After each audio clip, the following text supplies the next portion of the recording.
Hi guys, Darth Deuces, and I'm back with another action figure review, and I'm actually back with a Marvel Legends figure review. I'm quickly getting more and more hooked on these guys, on these figures. They're just really nice. I kind of have to try to avoid the addiction, because I do have other things I have to spend my money on, but I can pick one up here and there, and I'm trying to focus on more characters that I like, my more favorite characters, rather than getting everything and all that jazz. But anyways, today I'm going to bring you a review of the Marvel Legends Infinite Series Spawn of Symbiotes Carnage, from the Amazing Spider-Man 2 wave, I believe. I really like Carnage. He's a character that's grown on me lately, as of more recently. He's not a character I was really into before, but more recently I've gotten more into the character. I really like the character, and the figure looks awesome. I actually found this when I went grocery shopping. The grocery store I went to, that I regularly go get my groceries at, they have this little tiny sort of toy area. It's not really much of anything. They have a little bit of Star Wars stuff, but the Star Wars stuff's never really much of anything. It's usually just the 5 POA stuff. But sometimes I go look over there, and I went and looked over there, and I saw a Marvel Legends figure, and I looked back, and they had the whole Amazing Spider-Man 2 wave. I don't know why they have such an old wave of Marvel Legends there, but I looked through them, and they had Carnage, and I had to get them, especially when the price was a little better than that of Walmart or whatever. It was only 20 bucks as opposed to 25, which is really nice. Anyways, let's take a look at the figure and the packaging real quick. So you've got the standard Marvel Legends packaging. Here you got Spider-Man there. The BAF is the Ultimate Green Goblin. You got the Spider logo there. You got the figure in the packaging and all the contents.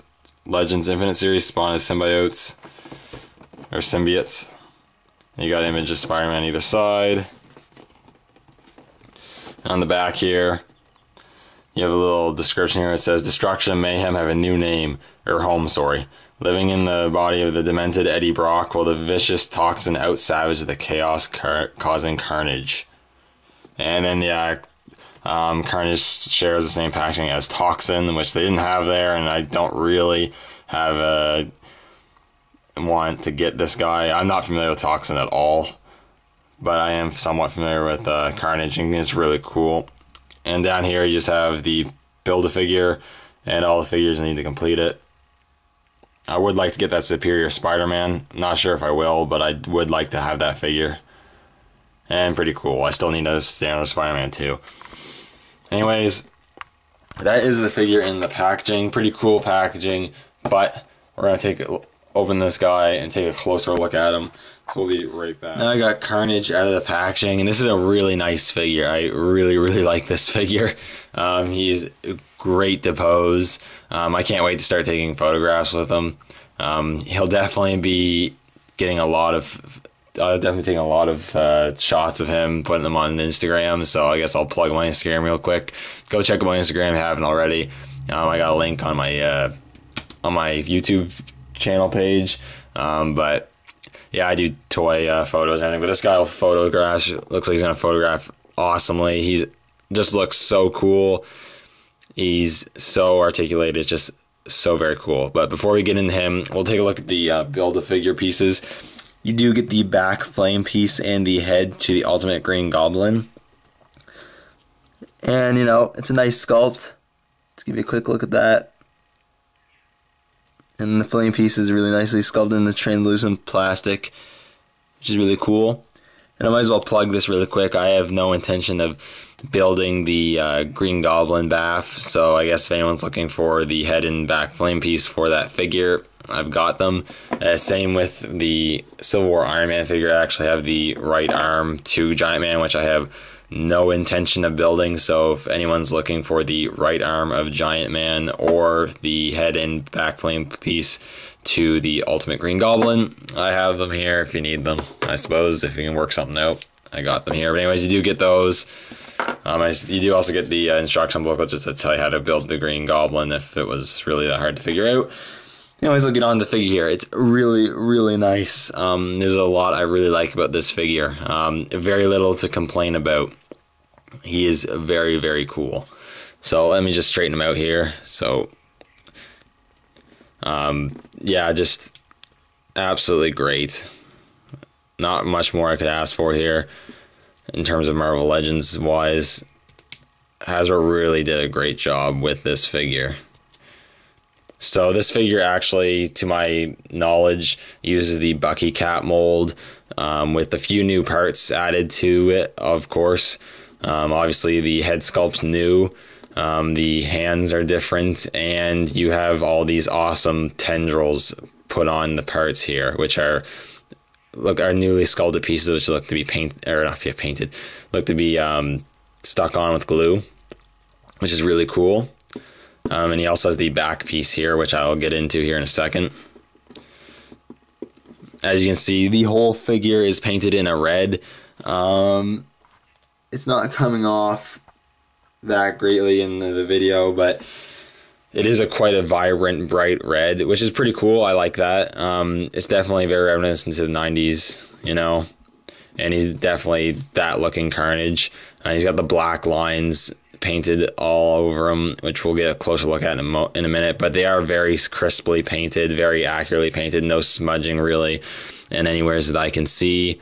There's a few little slight errors, but it's really not bad, and the head sculpt is awesome, which we'll take a closer look at right now. So this head sculpt is really good. As you can see, it is the more classic Carnage head, which is my favorite look for Carnage. Very, very cool.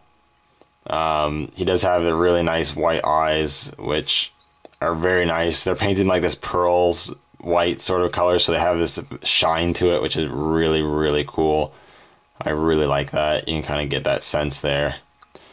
Painted relatively well. On this side, there's a little bit of bleed over to the black, which kind of sucks, but not a huge issue.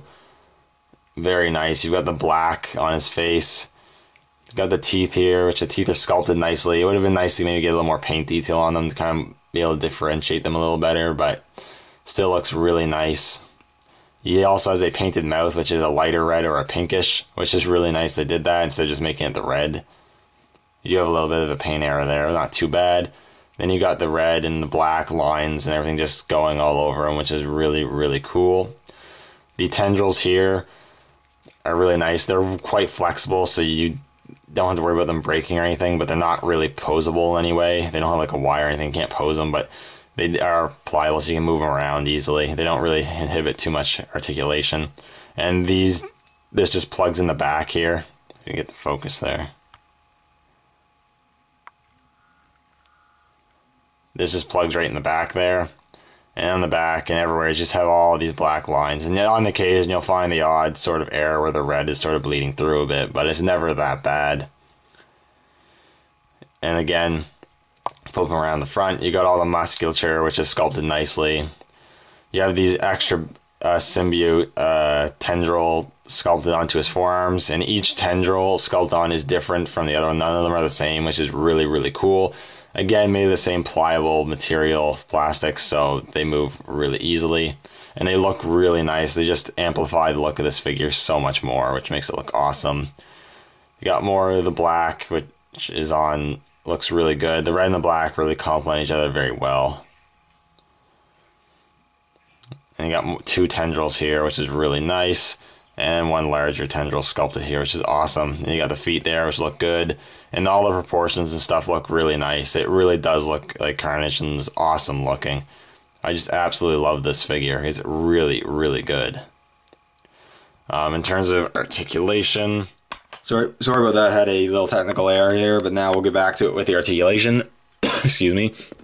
So you have a ball joint on the head, which allows them to rotate all the way around. And you got a little bit of pivot. You got a hinge that moves it way far back, which is awesome, and a hinge that makes them look down a fair amount. You got a hinge, which is kind of like a ratcheting joint, which moves the arm just over a 90-degree angle. You have a rotation at the bicep. You have a double hinge at the elbow, which moves very well, and you also have a swivel and hinge at the wrist. You also have a ab crunch joint, which moves just slightly back and crunches quite far forward. You have a rotation at the waist. You have a hip hinge, so you can move the leg forward quite a bit, move it back just a little bit. You can also move it out about that much. I would have maybe liked it to move out a little more, but not a huge deal. He also has rotation at the thigh there, double hinges at the knees, a swivel cut at the calf, and then a hinge at the ankle with a rocker joint, which is awesome. So great articulation. You can get this guy in some awesome poses and just makes him look very menacing, which is very, very cool. In terms of accessories, well, he doesn't really come with many accessories. Of course, the Build-A-Figure pieces, you can also, I guess, count the removable tendrils as an accessory, I suppose, if you wanted to. And they just plug in. You can display them without the tendrils or with the extra tendrils. I'm going to display them with the extra tendrils. I think it looks a lot better, but you have the option not to have them on there if you prefer. But I think he looks 10 times better with them on. And I mean, overall, it's just a really, really good figure. Before we close off here, I'll give you a quick size comparison just with the only other Marvel Legends figure I have, which is the Civil War Iron Man. Standing Iron Man there. Carnage is just a little shorter than Iron Man, which makes sense.